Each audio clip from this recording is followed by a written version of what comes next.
Commander Lee Wan rubbed his tired eyes and took another sip of his cold coffee. The night shift at Luna Station was usually quiet. It's just the hum of machines and the distant glow of Earth hanging in space like a blue marble. He had been monitoring deep space communications for 3 years now, and most nights were the same cosmic background radiation. Old satellite signals and the occasional message from mining ships in the asteroid belt. But tonight felt different. The hair on the back of his neck stood up as he watched the data streams flowing across his multiple screens. Something was coming through the void.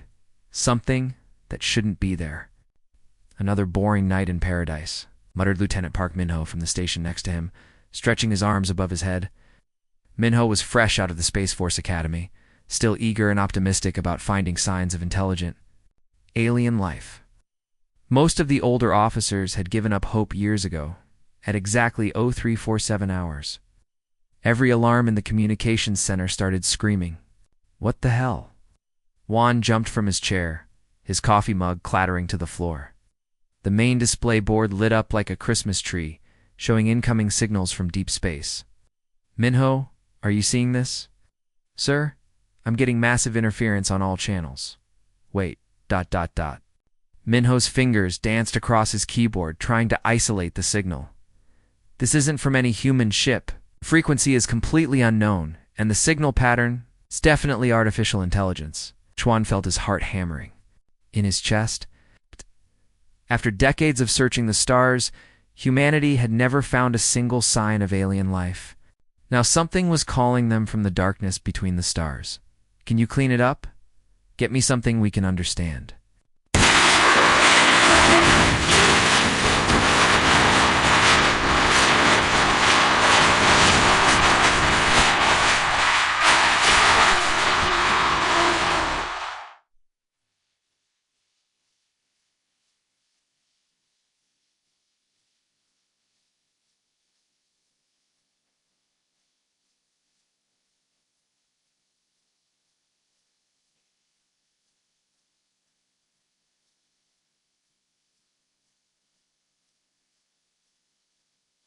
The Brent. The signal is weak, like it traveled a very long distance. It's also encrypted with some kind of quantum entanglement system I've never seen before. Minho's eyes were wide with excitement and fear. So this is definitely not human technology. The translation computers began working, cross-referencing the alien signal patterns with every known language and mathematical sequence. Slowly, the chaos of sounds began to form into something recognizable. "Got it," Minho shouted. "The universal translator is picking it up. Sir, it's a distress call." The main holographic display flickered and buzzed with static. Then, like emerging from a fog, an image appeared that made both men gasp. The creature on screen was unlike anything they had ever imagined. It stood about 7 feet tall, with golden scales that caught the light like polished metal. Its eyes were large and intelligent, but filled with terror. When it spoke, the sounds were a mixture of musical clicks and low whistles, but the translator converted each word into perfect Korean. "My name is Zaravel, speaker for the Villani people of the Fourth Moon in the Kepler 442 system. If this message reaches anyone, anywhere in the galaxy, please listen to our plea." The alien's voice was female, desperate, and breaking with emotion. "Krek's dominion has come to our world. They are not traders or explorers. They are destroyers. Activated the emergency communication system, sending alerts to Earth Command and every major military installation in the solar system." This was the moment humanity had prepared for, dreamed about, and feared for generations. "The Krek's fleet arrived 6 days ago," Zaravel continued, tears flowing down her scaled cheeks. "They gave us no warning, no chance to surrender peacefully. Their ships blocked out our sun as they descended from the sky. They have taken our children, loading them into cargo ships like animals. Our young ones cry for their parents while being shipped to slave markets across the galaxy." The image flickered, showing scenes of destruction in the background, burning cities, massive alien warships hovering over populated areas, and the desperate faces of refugees fleeing for their lives. "We are not warriors. We are teachers, artists, farmers. We have never harmed another living being. But the Kreks see only resources to be harvested. They strip mine our worlds, take our people, and leave nothing but dead rock behind. Captain Kim Jae-soon burst through the communications center doors, still pulling on his uniform jacket. As Earth's senior xenological officer, he had been waiting his entire career for this moment. His face was a mixture of excitement and grim determination. "How long has this signal been transmitting?" he demanded. "The message is on a loop, sir," Minho replied. "Based on the signal degradation, I estimate it started broadcasting about 2 weeks ago. The distance from Kepler 442 means this message is actually several months old." "Jesus," Kim whispered. "They might already be dead." On screen, Zaravel was speaking again, her voice growing weaker. "We have heard whispers from traders and refugees across the galaxy. Stories of a world called Earth, inhabited by creatures so fierce that even the Kreks fear to speak their name. They call you Deathworlders, beings born from a planet so dangerous that you had to become predators just to survive." Juan felt a chill run down his spine.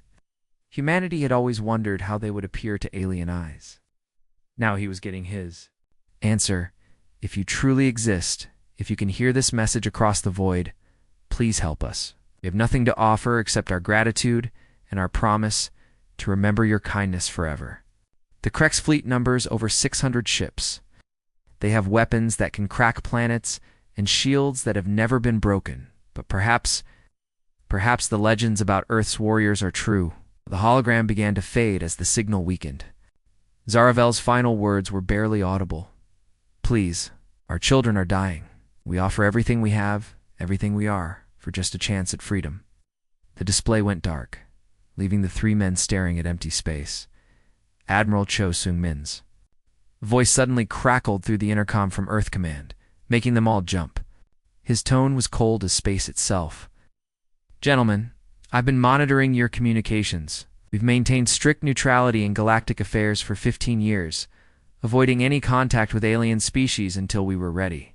Kim stepped forward. "Sir, with respect, they're asking for help. Can't just ignore this, can't we?" Cho's voice was hard. "These Kreks could have weapons and technology far beyond our understanding. Engaging them could mean the destruction of Earth itself." There was a long pause. In the silence, Juan could hear his own heartbeat and the quiet hum of the station's life support systems. Outside the observation windows, Earth continued its slow rotation. It's peaceful and unaware that everything was about to change.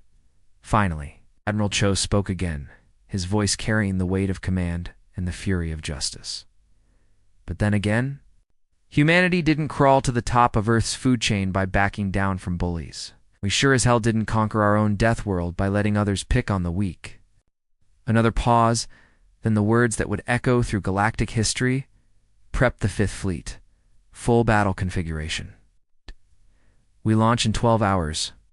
As the communication ended, the three men looked at each other with a mixture of fear and excitement. Humanity was about to announce itself to the galaxy in the only language it truly understood. Overwhelming force applied with surgical precision. The age of human isolation was over. The massive Busan orbital shipyard had never seen anything like this. What was usually a quiet construction facility floating above Earth suddenly erupted into controlled chaos.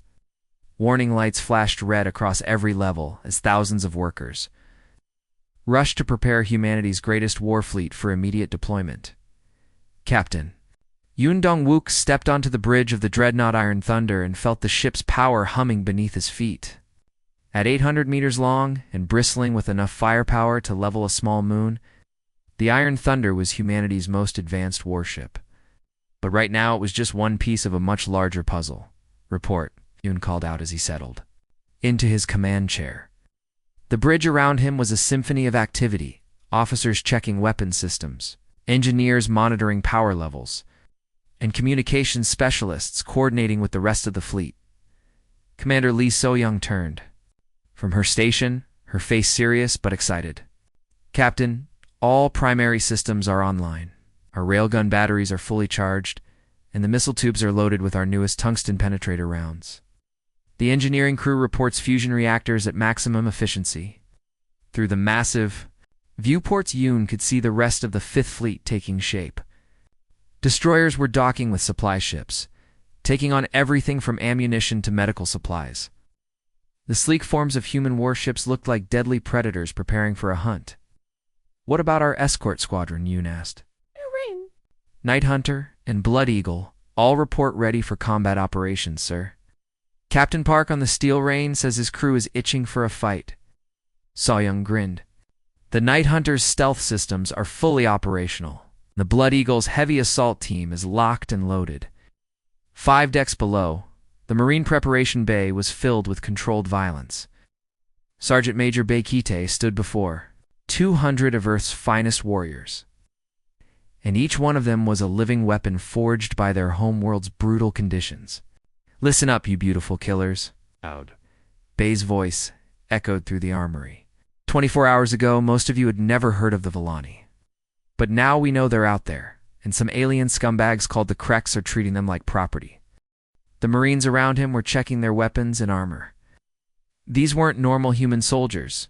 They were the products of Earth's crushing gravity, its poisonous atmosphere, and millions of years of evolution on a world that tried to kill everything living on it.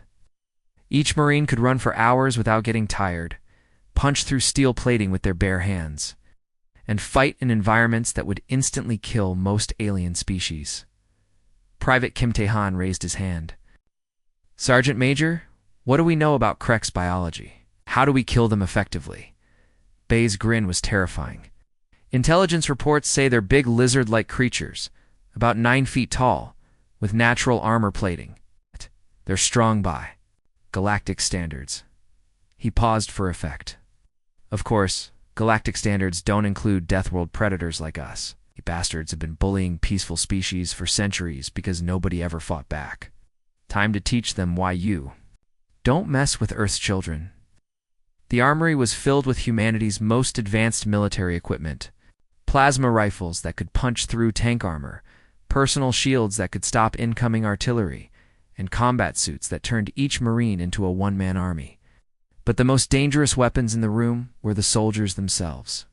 The mission briefing bay continued, activating a holographic display showing the Kepler 442 system. "The Kreks have over 600 ships surrounding the Volani homeworld. They're using the civilian population as human shields, thinking nobody would be crazy enough to attack such a large fleet." Marine Corporal Lee Minyoung laughed coldly. "They obviously haven't met humans before." "Exactly." Bay slammed his fist on the table. "These Kreks have been conquering helpless species for so long they've forgotten what real war looks like." About to get a very educational experience in human combat doctrine. 3 levels up, Colonel Han Menesio was coordinating the tactical operations for the entire fleet.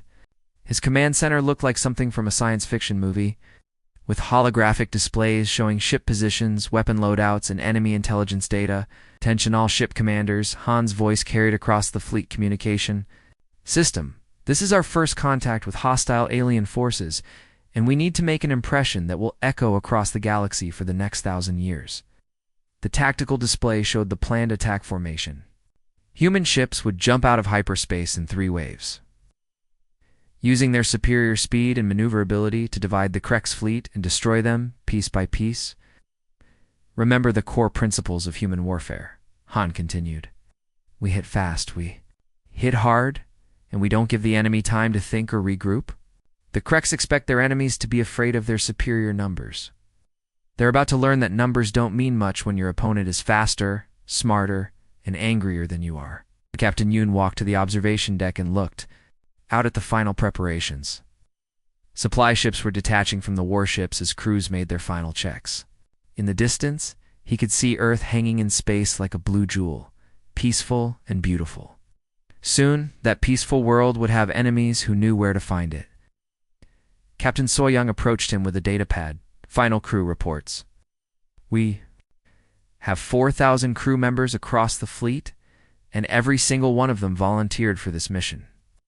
When word got out about the Volani distress call, we had 10 times more volunteers than we could take." "That's the human spirit," Yoon said quietly. "We can't stand to see bullies picking on the weak. It goes against everything we are as a species. The intercom crackled to life with Admiral Cho's voice from Earth Command. "All ships, this is Admiral Cho.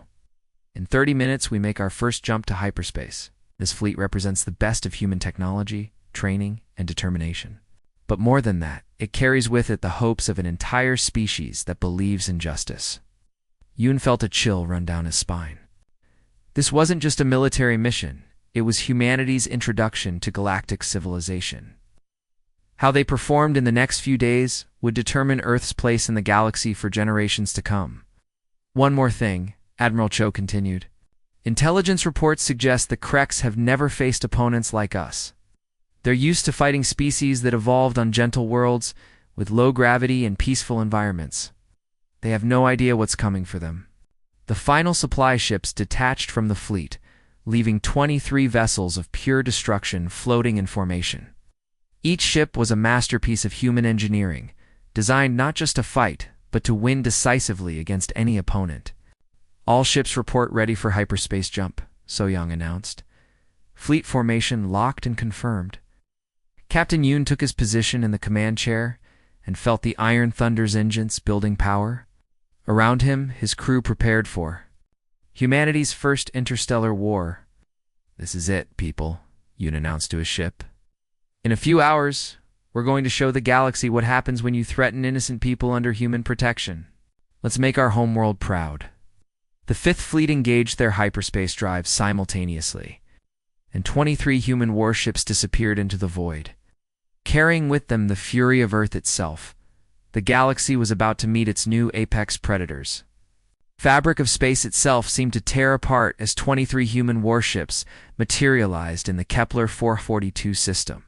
Reality bent and twisted around their hyperspace exit points, creating brilliant flashes of blue-white light that could be seen from 3 planets away.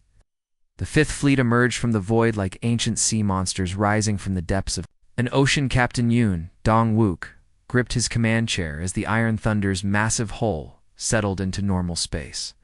Around him, his bridge crew worked frantically to assess their new surroundings. The main display screen lit up with tactical information, and what they saw made everyone's blood run cold. "Jesus Christ," whispered Lieutenant Nam Soo-jin from the sensor station. "Captain, I'm reading over 600 Kreks vessels. They've got the entire Villani homeworld surrounded." Through the viewports, the scene looked like something from humanity's worst nightmares. Massive alien warships, each one the size of a city, hung in space like metallic vultures. Their hulls were dark and angular, covered in weapon ports and sensor arrays that glowed with menacing red light. Between the warships, smaller craft moved back and forth like worker ants, carrying cargo containers that everyone knew contained Villani prisoners. "Sir," Commander Lee So-young called out, her voice tight with controlled anger. "I'm detecting massive energy signatures from the planet's surface. The Kreks are using some kind of orbital bombardment system to force the Villani population into containment areas." Admiral Cho's voice crackled through the fleet communication system from his flagship, the Righteous Fury. "All ships maintain formation. Communications open a channel to the Kreks fleet on all frequencies." The bridge fell silent as the communication array powered up. Everyone knew this was the moment that would define humanity's place in the galaxy. When the green light appeared on the comm panel, Admiral Cho's voice boomed across space with the authority of an entire species behind it. "This is Admiral Cho Seung-min of the Terran Defense Force," he announced in perfect Kreks language, each word pronounced with deadly precision. "You have invaded peaceful space and threatened innocent lives. By the authority of Earth and her colonies, I order you to cease all hostile operations immediately and withdraw from this system. You have one opportunity to comply." The response came almost instantly, transmitted from the largest Kreks vessel, a monstrous battleship that stretched over 3 kilometers from bow to stern. The alien voice that answered was filled with arrogance and contempt. "Foolish mammals." The Kreks commander's words dripped with disdain. "We are the Kreks Dominion. We have conquered 1,000 worlds and enslaved 1,000,000 species. Your pathetic little fleet is nothing compared to our might.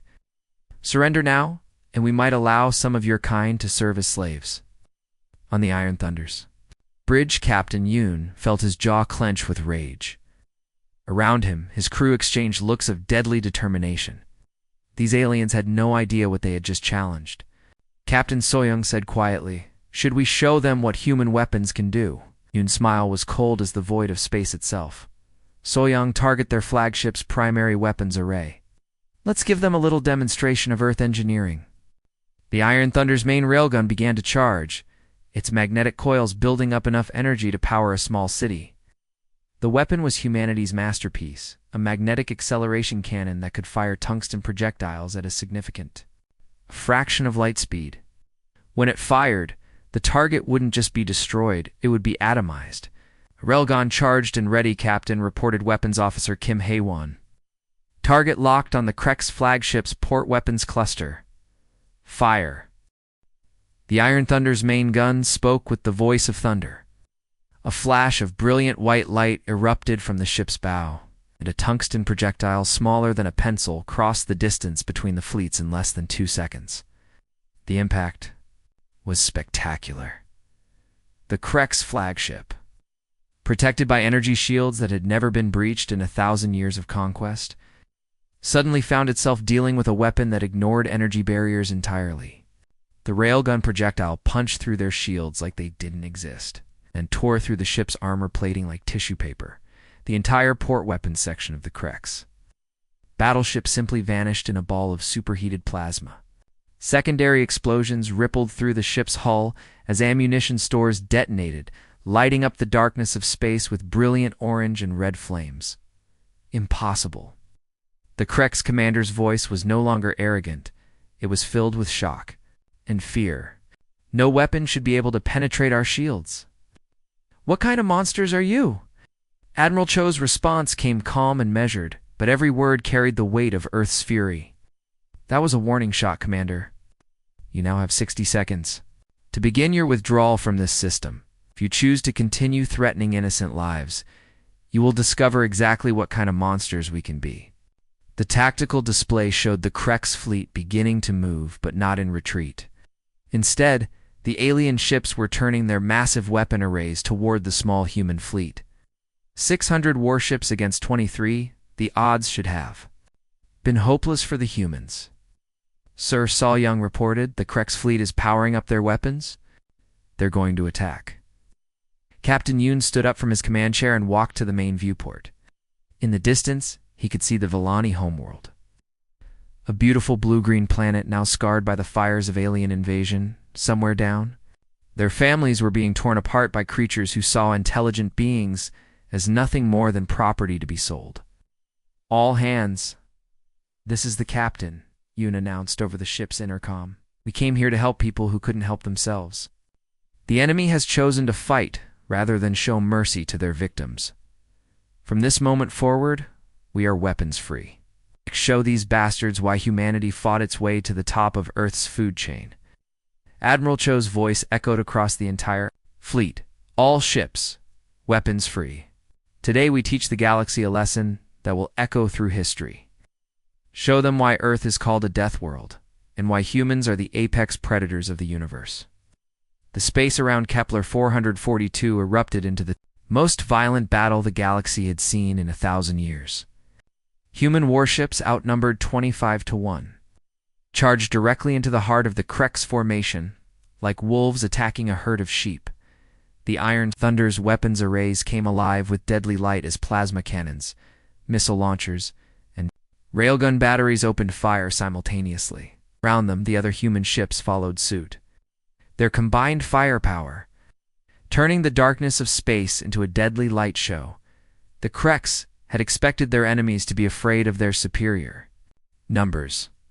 They had conquered peaceful species for so long that they had forgotten what real predators looked like in combat. They were about to receive a very educational experience in human warfare, as the first Krek's ships began to explode under the devastating human assault. Their commander's voice crackled across the communication channels one last time. What are you? What kind of world creates warriors like this? Captain Yoon's response was simple. The kind of world that teaches its children to protect those who cannot protect themselves. Welcome to human space, alien. Class is now in session. The battle for Kepler 442 had begun, and the galaxy would never be the same. The moment human weapons opened fire, the Kreks learned the difference between conquest and war. What they had called battle for 1,000 years was nothing more than target practice against defenseless prey. Now they faced predators born from a world that had been trying to kill them since birth. The destroyer Steel Rain, commanded by Captain Park Hyenwoo, cut through the Kreks formation like a blade through silk. Park had studied every battle in human history, from ancient naval warfare to modern space combat, and he applied those lessons with deadly precision. "Target the command vessels first," Park ordered his weapons officer. "Cut off their communications, then work our way through their escort ships." The Steel Rain's pulse cannons fired in rapid succession, each shot calculated to cause maximum damage to the enemy formation. Kreks cruisers, each one larger than any human warship, began exploding in brilliant flashes of light as their hulls were torn apart by concentrated plasma fire. "Sir, their shields are failing faster than expected," reported Lieutenant Choi Min-ki. From the tactical station, "These aliens have never faced weapons designed to punch through energy barriers." Park smiled grimly. "They've been fighting herbivores for so long, they forgot what real teeth look like. Continue firing. Don't give them time to adapt." Across the battlefield, the Night Hunter lived up to its name. Captain Lee Sang-ho had engaged the ship's stealth systems, making it nearly invisible to Krek sensors. The destroyer appeared and disappeared like a ghost, striking from unexpected angles and vanishing before the enemy could return fire. "Ghost leader to fleet command?" Sang-ho's voice crackled through the communication system. "I've taken out 12 Kreks vessels without them even knowing I was there. These lizards have no idea how to fight an enemy they can't see." The Blood Eagle, meanwhile, had become the tip of the spear. Captain Kim Dae-seung drove his ship directly into the heart of the Kreks formation, his heavy assault cannons turning enemy battleships into expanding clouds of superheated metal and alien atmosphere. "This is Blood Eagle," Kim reported, his voice filled with savage satisfaction. "I'm reading massive confusion in their ranks. They're starting to shoot at each other in panic." On the Iron Thunder's bridge, Captain Yoon watched the tactical display with professional admiration. The Kreks fleet, which had seemed so overwhelming just minutes before, was falling apart like a house of cards, enemy formation breaking. Lieutenant Kim Nari called out from her sensor station. "Sir, they're trying to scatter. Multiple ships are attempting to flee to hyperspace." "Negative," Yoon growled, his voice carrying the authority of a predator who had cornered his prey. "Soyoung, signal the fleet. No one leaves this system until we say so. These bastards came here to terrorize innocent people. Time to show them what real terror looks like." The human ships moved with coordinated precision, cutting off escape routes and herding the Kreks vessels like wolves driving sheep toward a cliff. But Yoon had something more personal in mind. "Communications, patch me through to Major Lim Jae-ho." "In the Marine Bay?" Yoon ordered. The gruff voice of the Marine commander came through the speakers immediately. "Jae-ho here, Captain. My boys are ready to party." "I want that Kreks flagship taken intact," Yoon said. "Their war leader needs to answer for what they've done to the Villani." "Think your Marines can handle a little boarding action?" Jae-ho's laugh was terrifying. "Sir, my Marines have been training for this their entire lives. We'll take that ship apart from the inside." The Iron Thunder maneuvered alongside the damaged Kreks flagship, its massive bulk dwarfing even the alien battleship. Magnetic grapples shot out from the human ship, locking onto the enemy vessel's hull with enough force to crush steel. "Breach pods away," Jae-ho reported. "We're going in." The Marine assault pods, each one carrying 20 of Earth's finest warriors, slammed into the Kreks ship's hull like meteors. Shaped charges blew holes through the alien armor. Shows poured into the enemy vessel, like a flood of violence. What the Kreks found waiting for them in their own corridors was beyond their worst nightmares. These weren't the peaceful herbivores they were used to fighting. These were apex predators, each one capable of lifting twice their body weight and surviving in conditions that would kill most galactic species instantly. Major Jae-ho led the assault personally, his combat armor making him look like a demon from human mythology. The Krex defenders, standing 9 feet tall and weighing over 400 pounds, should have been formidable opponents. Instead, they discovered that size meant nothing when facing creatures who had evolved to hunt and kill. Contact left. Sergeant Bay Kite called out as a group of Krex soldiers rounded the corner ahead. The aliens raised their energy weapons, but human reflexes, honed by evolution on a death world, were faster. Plasma rifle fire lit up the corridor as the Marines engaged the enemy. The Krex, despite their size and natural armor, fell like wheat before a scythe. Their weapons, designed to intimidate rather than kill efficiently, were no match for human military technology. "These things are pathetic," Private Kim Tae-han commented as he stepped over a fallen Krex warrior. "They're big, but they move like they've never been in a real fight." "There's more, sir." Intelligence reports showed that 12 different aggressive empires have suddenly discovered diplomatic solutions to their territorial disputes. Apparently nobody wants to risk drawing human attention. The irony wasn't lost. Ah no. Humanity had spent centuries fighting each other on Earth, developing weapons and tactics through constant warfare. Now that same violent heritage was bringing peace to the galaxy simply through the threat of intervention. "What about the Volani situation?" O asked. "Complete success, sir. Their world is rebuilding rapidly, and they've become our strongest allies in the local sector." Speaker Zeravel sends her regards and says the first human Volani cultural exchange program is ready to begin. A soft chime indicated an incoming priority message. O activated the holographic display and saw Admiral Cho's face appear, broadcasting. "From the Galactic Assembly. I need you to prep the 6th Fleet for immediate deployment.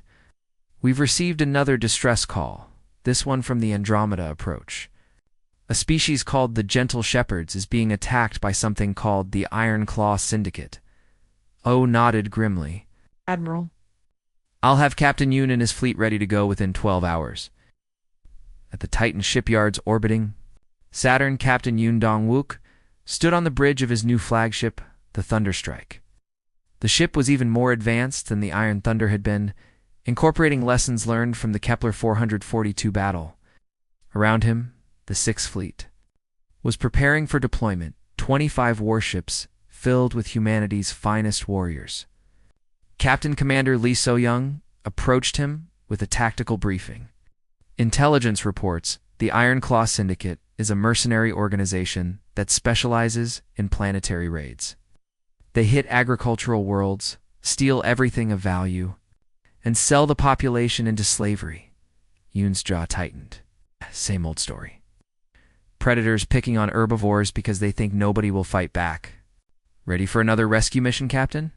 So-young asked, though she already knew the answer. Yoon's smile was cold as space itself. The galaxy is learning, So-young.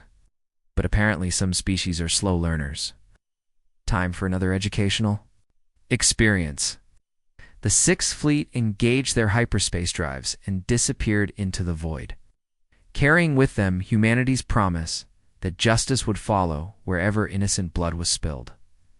Across the galaxy, the word was spreading. Earth's children were watching. The Deathworlders were real. They had appointed themselves the protectors of those who could not protect themselves. In hidden corners of 1,000 worlds, slaves looked up at the stars with new hope. On predator worlds, military leaders suddenly found peaceful solutions to their expansion plans. And in the dark spaces between stars, ancient evils that had terrorized the galaxy for millennia began to look over their shoulders. Wondering when the humans might come for them, the galaxy had awakened something ancient and terrible. The protective instinct of a species born from violence, tempered by justice, and armed with the technology to enforce their will across the stars. Humanity had not sought to become the galaxy's guardians, but the role had chosen them, and they would not shirk their duty. The end.